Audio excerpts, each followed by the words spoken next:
Good afternoon. Thank you for joining for the Checkerboard Chats presented by the UT Knoxville Alumni Office. Today, the webinar will be focused on business during the pandemic. First, we would like to go over some ground rules. You'll notice that your mic has been muted. This will be the case for the duration of the webinar to avoid any disruption for our presenters. If you have a question or comment, please use the Q&A feature to share. At the end, I will read questions or comments aloud for the panelists to respond to during the Q&A portion. Also, please keep your contributions helpful and considerate to keep for the host and other participants. A few other ground rules. Please note that this webinar will be recorded and posted to alumni.utk.edu. We encourage you to share this with anyone that may find it helpful. And lastly, have fun. We're excited to do this presentation. Today, we are excited to have two wonderful alumni panelists with us, Fenice Poole and George Ewart. First, let me introduce Fenice Poole, a 1995 graduate. Fenice serves as the Deputy General Counsel, Senior Vice President, Employment Law and Legal Operations at Fifth Third Bank, and she is the 2020-21 President-elect of the UT Knoxville Alumni Board of Directors. Welcome, Fenice. Thank you for being with us today. Thank you. Next, I would like to introduce George Ewart, a 1988 graduate. George serves as the principal in charge of George Armour Ewart Architect, owner and co-founder of Dead End Barbecue. In addition, he is a 2020-21 chair of the UT Knoxville Chancellor's Associates Program and the 2019-20 chair of the UT Knoxville College of Architecture and Design Dean's Advisory Board. Welcome, George. Thank you for being here with us today. Thank you, Mallory, and thank you for the honor of being a part of this. And I just want to comment that says Fenice looks really good in the orange there. Messed up today, so please, alumni, don't hold that against me. No, not at all. Thank you again for being here today, both of you, and giving of your time. Now let's jump right into the Q&A. So George, let's start with you. What is the biggest challenge employers face at the moment as it relates to COVID-19? I think the biggest challenges we're facing, architecturally is the changes of climates. We're having projects that are stopped. We're having construction sites where workers get sick and the whole side of like a plumber, the whole company will shut down, and how we're dealing with moving things forward there. As a restaurant, it's just dealing with the daily changes that, for example, we're out of plastic jugs because we can't get them for our sauce now because everybody's using them to make hand sanitizers, and we're out of that for a month. There's not one piece of meat or even produce that we haven't been able to get on a regular basis. It's always something that's changing daily. So it's just the daily changes of business, and then trying to keep people focused and positive through this whole thing because of the constant change. So I think that's one of our biggest challenges, to keep moving forward and forget about what happened yesterday. Great point. Fenice? Thanks. I echo what George said. Just want to thank you for the opportunity to participate, and just want to make sure that I do the disclaimer. I'm not giving legal advice, and my views are mine alone and not my company's. But I'd say just really, I think for any employer, it's balancing the needs and concerns of your employee population, and also trying to serve your customers and meet their needs. And sometimes those things conflict.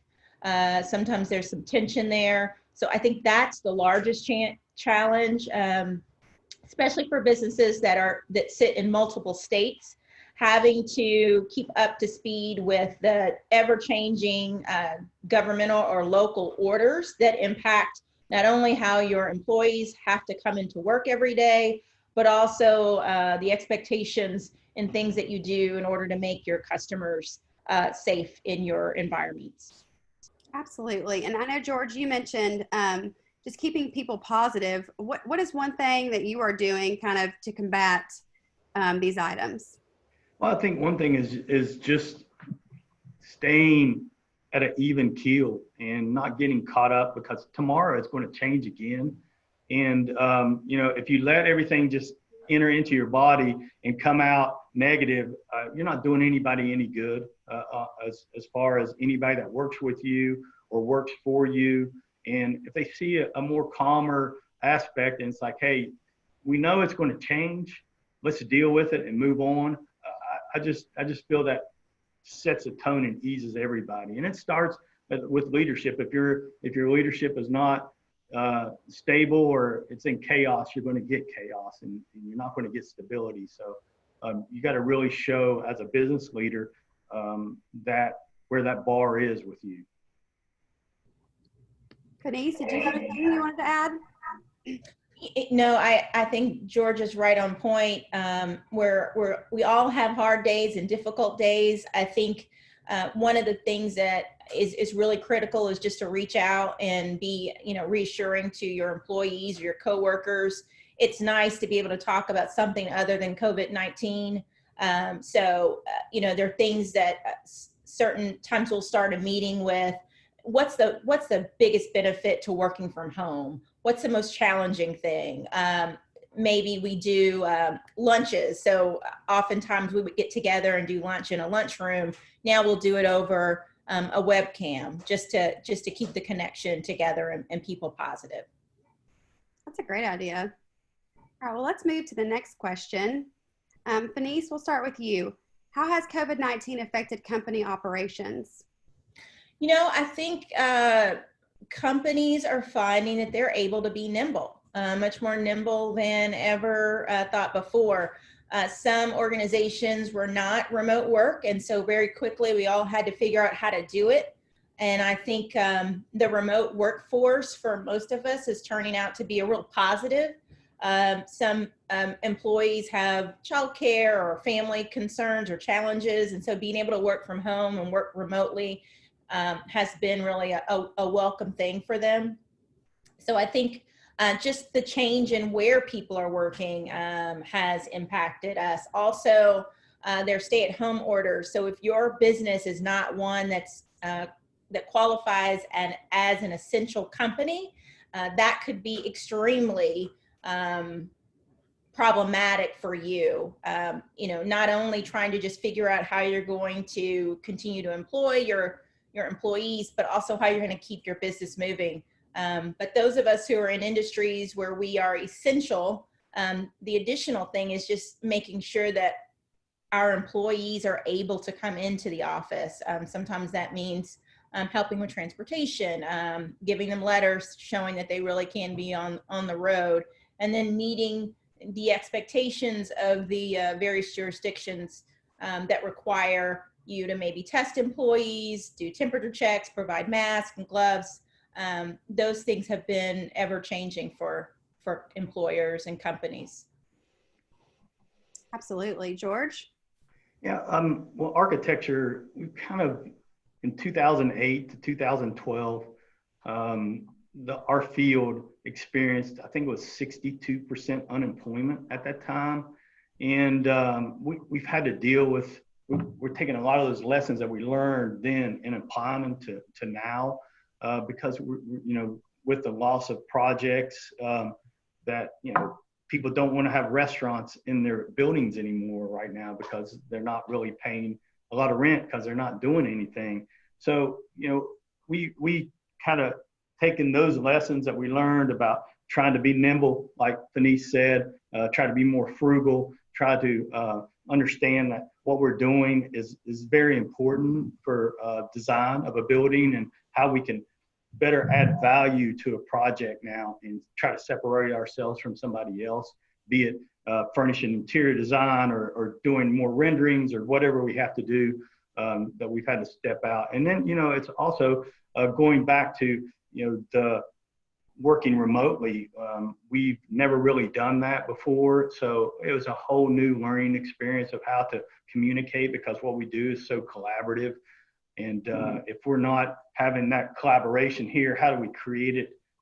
So it was a lot of emails, a lot of phone conversations, a lot of Zooms of trying to get that. And it's really hard to recreate some of that. So that was one of our, our challenges. As far as the restaurant goes, I mean, we laid off 46 employees in one day. I mean, we got a notice to close on a certain day, and we had 5 hours to kind of come up with a new plan of how we were going to operate. And we had no measurables to come back to and see what we needed to do as far as to go and take out. So, you know, we kind of reinvented ourselves in that time period, and we made sure all of our managers were on board with it.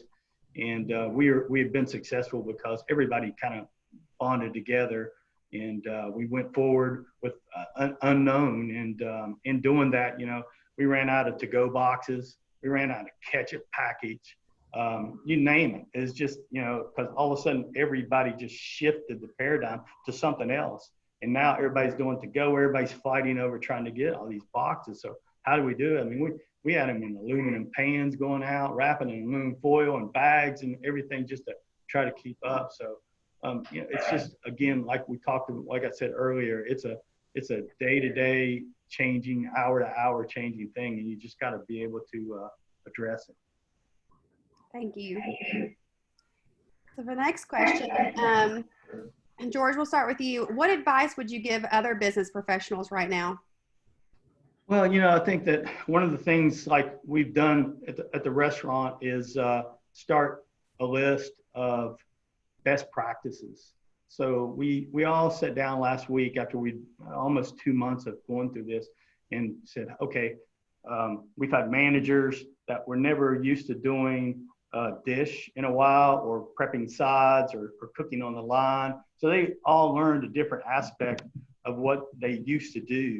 And how do we do that better now? And how do we continue to move forward? And I think a lot of it was that people kind of renewed their passion for working again, you know, because they were off for a while, and then everybody that came back had this energy to start working again. So how do we channel that and keep it going all the way through? And that's coming up with the best practices management that we've come up with. So I think that's helped us. And even in architecture too, we're doing the same thing.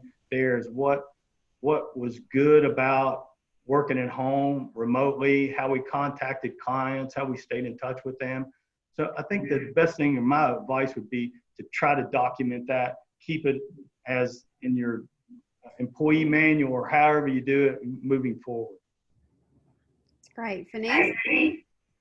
Yeah, I think one of the benefits of being in a town where you know, there are a lot of other companies is reaching out and partnering to at the very beginning, just seeing what are other employers doing, because a lot of us are facing the same types of challenges. So it's nice to know maybe how they're tackling an issue, perhaps you know, another, whether it's your industry or not, we're all employers. Wondering, you know, how do you tackle a leave issue, or how are they handling some aspect of dealing with the public? So I think reaching out to your professional organizations or other peers in town has been invaluable, and they're great resources. And at this time, I think most people are willing to share and talk and give their best ideas about how to handle situations, because this is new for all of us. So I think people are very willing to share. That's great. Fenice, what is the greatest lesson you have learned while working through this challenging time?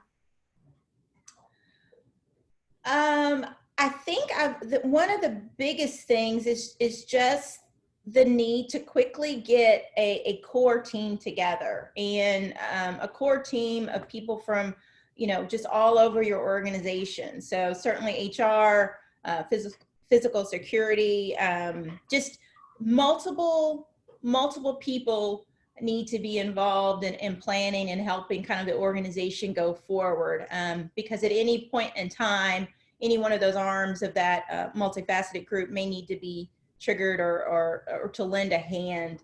I just think, you know, we quickly got that together. And that has been, I think, our saving grace, because as we're talking about all these issues collectively, you know, physical security may have a whole different perspective than our benefits people may, or than HR may. And so it's been very productive. And I think it is probably a best practice that you get as many stakeholders to the table having discussions about these issues. And while we've tackled some challenging issues, I think that's been a huge asset for us being productive. Thank you. George? I agree with Fenice on getting the team together. But I think one of the things that the greatest lesson that I've learned through this is community. And, you know, we as a business, both my architectural firm and Dead End Barbecue, you don't realize what you do in a community and you give back. I mean, we try to be involved in everything we possibly can to support the community, be it a golf tournament or some fundraiser or whatever we're doing. And you kind of scratch your head sometimes when you continue to do that and wonder what a payback would be. I mean, we don't do it for a payback, don't get me wrong, but what that payback would be someday. And now, you know, we're in the middle of a crisis that's happening, and the overwhelming support from the community and people coming there to say, I want you to succeed because you've helped us out. That's probably the greatest lesson I've learned of this whole thing, is to, you know, just be part of your community, all your business people. I mean, you kind of, you get hit all the time with somebody coming up and saying, hey, can you donate to this soccer team or this basketball team or golf or whatever it is?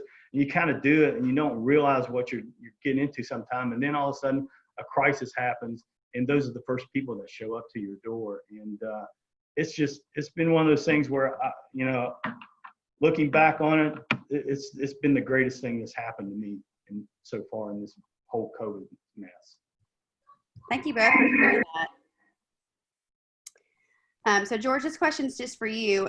Going through the COVID-19 pandemic in this field, in what ways do you now feel better prepared for the future? Well, I think, as I mentioned, like architecturally, you know, the ability to work in remote areas now, and that we don't have to be at the office, but it really helps us to collaborate better if we are here. But we understand, you know, I don't want anybody to come here and think that, you know, they don't need to be here because, you know, they're got to wear a mask or they got to do whatever. You know, I want them to feel comfortable. If they need to be at home, that's where they need to be. And I think that everybody realizes now how important it is to be here and collaborate. So I think that has helped us in the future to get that and get people on the same level communicating about a project or a design. You know, as far as our restaurant goes, it goes back to that where I talked about how all of a sudden, you know, Fenice said, hey, we need to get a group of people to do that, to come together and have this task force, or it was all of our managers, and how they came together and helped us prepare for the future by seeing things that we weren't seeing and things that they saw doing what they typically didn't do. So I think that helped us out and moved us forward. I think that also by writing everything down and getting that best practice manual is going to be key for anything down the road. Thank you, George. For the next question, we'll start Fenice. Moving forward, what are some of the best practices that you would suggest for business professionals? You know, I think making sure that you have a plan in place. You know, we had a pandemic plan, but certainly you have a plan in place for if there is another critical emergency that impacts, you know, beyond just your organization, the state, the country, just making sure that you're ready. And planning to have that in place. A lot of states are requiring companies to have that, but that, I think, for those of us who already had those in place, that was a critical tool so that we could galvanize very quickly and continue to be nimble and move forward, serving both our customers and our employees. So I think, first of all, making sure that you have a pandemic plan. The next thing I think is just making sure that your IT systems are ready, because most of us found ourselves very quickly having to go remotely, and making sure that you have the bandwidth, that you have the computers, for example, for everybody that might need a laptop, that you have the safety and security available for people who may need to print documents or email and forward things. You know, some employers are using Zoom, some are using some Microsoft products, but how are you going to stay connected? So not just, you know, reading and getting information, but communicating internally. As George was saying, when you want to do conference calls, you know, people don't want to look at a computer screen all the time. And so making sure that you're able to somehow do some type of video conferencing. And then I think the next important thing is, how are you going to be able to take care of your people? So if something like this should happen again, do you have the systems in place to meet the needs of your employees? Are there benefit issues that may arise? Are there some mental health challenges? People need support. You know, they may be facing challenges rather at home that impact them professionally. And do you have the structure? Do you have the tools in place that's going to be able to help your employees as a whole? Thank you, Fenice. George? Well said. That was right on point. The only thing I think I would add to that is just the cross training of everybody. Just even looking at how we order food at a restaurant. You know, we only had one person that was in charge of ordering food, and now every one of our managers can order food. Every one of them can cook the line now, and everyone can make sides and do dish and so forth. So, you know, cross training of your employees so they understand more, and it also makes them better leaders and understand how the company is ran. Sometimes you can really see how a person wants to grow by doing that as well. Architecturally, it goes back to, you know, again, the same type of things in a different manner is how you teach people to now communicate with clients instead of picking up the phone with them in emails, in text messages, in Zoom meetings, and be positive about it through the whole thing. I mean, I don't know how many times I said positive today or stay focused, but that's the only thing that's kept me sane. I mean, you know, I can't even turn on the television anymore because it's all about that. And, you know, I got to focus on myself, and that's the only way I can make everybody around me better. Thank you both so much. That was excellent. Moving to our next question. George, what does the future of remote work look like beyond COVID-19 for your industry? I know you've touched on this a little bit with the architecture firm, but what about the restaurant? I don't think that's in the future in restaurants. That's kind of hard to do. Remote working there. I mean, that's kind of hard to do. You know, I mean, I guess you can put it into more of a catering aspect or take out orders or delivery, kind of, that is going to be now a vital part of us moving forward all the time. Yeah, I think that working remotely, I've found that you have to be a very disciplined person to do that. You know, I would get calls from people and they say, well, I really don't know. I don't have anything to do right now. And I go, well, then you're not working remotely, right? So let's figure out what you got to do. Let's try to get something in a project for you to go forward on. So I think it's a discipline of doing that. It's very hard to do. And, you know, that's a training session that you need to do with everybody to remain focused and work the 8 hours or whatever hours you're supposed to be working on. So I think that's a challenge that you have. And if you can solve that, then working remotely is going to be a thing in the future we're going to be doing. Agreed. Fenice? You know, I think it's a big question mark, and I think it's to be determined yet. You know, there's some companies that have already come out and said no one ever has to come back to the office ever, and some are going to go remote for the rest of the year. What I have found in just talking with friends at work and other companies, some of us like it and some of us don't. So some of us, just because you can, they don't want to long term. And so I think, you know, businesses, industries will have to determine what works best for their culture and their environment. Some employees, I think, are going to want to stay out as long as they can. And others are really looking forward to coming back as soon as they can. So I think, you know, what is very clear is that we can do what we never thought we could do before. And most of us are doing it quite well. And I think what we need to do is to talk to our employee population, our customers, see how things are working, and it probably is not going to be a one-size-fits-all, even for a specific department. It may not be a one-size-fits-all. For example, if you want to, let's say your business is able to come back to the office next month, you may not want the entire floor to come back because maybe there's social distancing requirements, or God forbid that there might be an uptick or a spike. You don't want to make, have everyone on the floor impacted. So I think it's to be continued. And I don't think it's a one-size-fits-all approach. Excellent. I agree with Fenice. That's great. Right there. It is not one size fits all. Agreed. Thank you so much. Well, now we have reached the Q&A portion of our webinar session. So if you have questions, please go ahead and put those in the Q&A. I know we do have one, so I'm going to go ahead and start this now, and I will ask you both. How do you communicate these strategies much further down the organization where employees might not have as much line of sight to the overall company strategy? I think that this is a question of being, how much do you want people to know, all the way down to like a dishwasher person. But I think a lot of times if you empower those people to understand at least the concept of what you're trying to put forth, then you're going to have a stronger company. But you don't have to share with them the intricate details of every single thing that you're doing.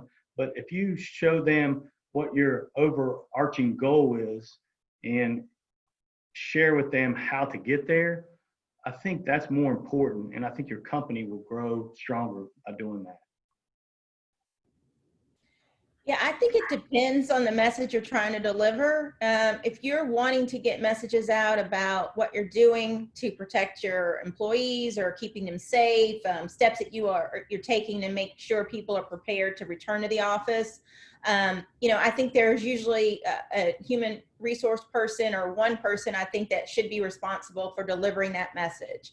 You may have another business leader deliver the message to people about the overall health of the organization. It may be important for you to deliver that message to say, yes, the environment is challenging, but we're still strong. And so I don't think you can underestimate the importance of giving people peace of mind.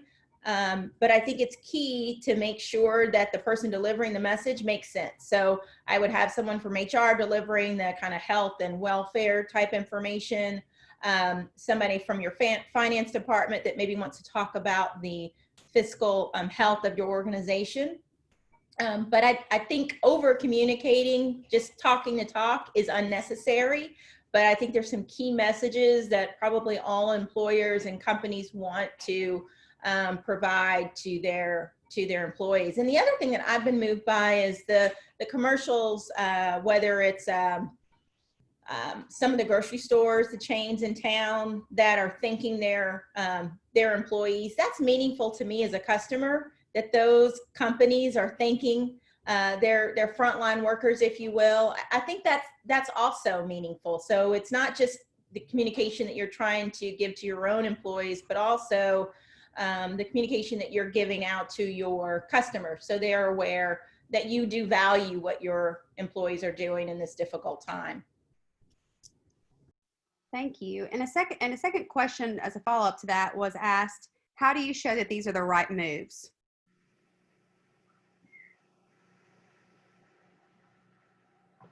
I think you show that. I guess maybe I need to clarify that, but showing, how do you show that those are the right moves? I mean, I think you'll see that. You're not going to see it immediately, but I think you'll see it months down the road of communication with everybody. I don't know how much of an immediate impact you're going to have on it, because it's each individual that you're talking to, but I think it's going to be something you're going to see down the road of improvement. Thank you. And then we have two questions, and it's the same one here. How can supervisors best support their employees right now? You know, I think reaching out and talking about something other than work and being genuine about it is critical. If you haven't already done that, if you haven't already reached out to your direct reports, that's something that you need to get on right now. You need to understand, you know, how are they handling things? One of the first things that I do, I start my discussions with the employees on my team. How are you doing? How was your weekend? How was your Mother's Day? How are your kids doing? I'm muting and unmuting because I don't want my four-legged coworkers to bark in the background, but just talking about the everyday challenges and just being real about what you're going through and being genuinely interested in what they're going through. I think that's most important. The other thing is, I think you need to be prepared and armed as a manager. If you're recognizing that someone on your team is struggling, you need to have those resources like right at hand so you can say, hey, these are the things that we have available. If people need to take time away because they've just been going hard, you know, I feel like I'm on the phone or on a meeting every single hour of every single day nonstop. And sometimes that's exhausting. And you need to recognize that in your employees and say to them, hey, you've been working really hard. Why don't you just take some time? Just take the afternoon for yourself, get some things, go take a walk, you know, give them that grace and acknowledge how hard they're working. I think those are critical things. I agree. You know, I think I guess there's two questions. One, how can supervisors help, and how can employees help supervisors, right? So, Yes. You know, I think the whole thing is, like Denise said, you get involved with everybody, either employee-wise or supervisor-wise, and show that you care about them. And yeah, you got to separate from the chaos that's happening right now, and understand that this person's going through whatever it is, either a supervisor or employee, and how can I help them in a manner to make things better for everybody and them as well. I think the biggest thing for employees to do is wanting to come back to work and renew that passion when they come back to work. And the same thing with supervisors too. They got to understand that now everybody's still unsure of what's going on, and they got to lead in a positive manner and help affect that change with everybody in there. Thank you, George. Another question here, two questions. During this time, what has motivated you, and any glimmers of hope for the future? I'll tell you what motivated me was laying off 46 families, and how do I get them back to work? How do I take care of them? You know, all the people that are counting on me in my architecture firm, there's 12 of them, but then you got consultants and so on and so forth. You know, it's over 100 people that day to day count on me to help them out and move forward. And that's what's motivated me to, I don't want to see any of this happen to not one person. I don't want to see anybody sick. I don't want to see anybody lose their job. And that's what keeps me motivated for this whole thing. Is there a glimmer of hope in the future? Absolutely. I mean, you know, we're going to have a cure for this COVID, hopefully by the end of the year, before, you know, I mean, this is a blip in time. It's been like 2.5 months right now. And we're going to get through this, and everything's going to be good at the end. It might take a while for us to restabilize everything that's been kind of out of whack right now, but we're going to get there, and everybody's going to be better for it.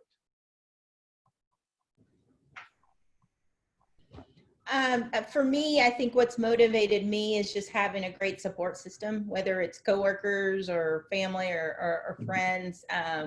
You know, I'm on a few different text chains, and it's really nice to get a reassuring message, or someone who's just being transparent and sharing what they're struggling with. So I would say friends and close friends and family have motivated me. Any glimmers of hope for the future? You know, I think I am inspired when I see those really good feel-good stories on the news. I try to pay really close attention to them, whether it's the people in Italy who are out singing to each other at night, or people beating on their pots and pans. You know, we are in a very tough time, and a lot of people are struggling, but there are so many people who are rising to the occasion to do what's good for someone else and not just them. You know, the graduates who are experiencing a graduation like none of us have ever. And if they can be positive, their parents can be positive, they're going into the unknown. Hopefully I know what's going to happen for me tomorrow and as I go into work, but if they can be positive and be hopeful, I certainly can as well. Thank you both so much. I think that's the end of the questions that we have right now. So Fenice and George, thank you again for your time today and for sharing your insights. We really appreciate you sharing your experiences. To our audience, thank you for attending. You will receive a short survey tomorrow regarding your experience. Also, we will be adding this video to our website should you want to share that with anyone. Lastly, we hope you will join us for our next Checkerboard Chats on Wednesday, the 27th, May 27th, with Dr. Becker. The webinar focus will be on the basic biology behind COVID-19. Thanks again for everybody who's joined, and we hope you have a great day. Thank you. Go Vols. Go Vols.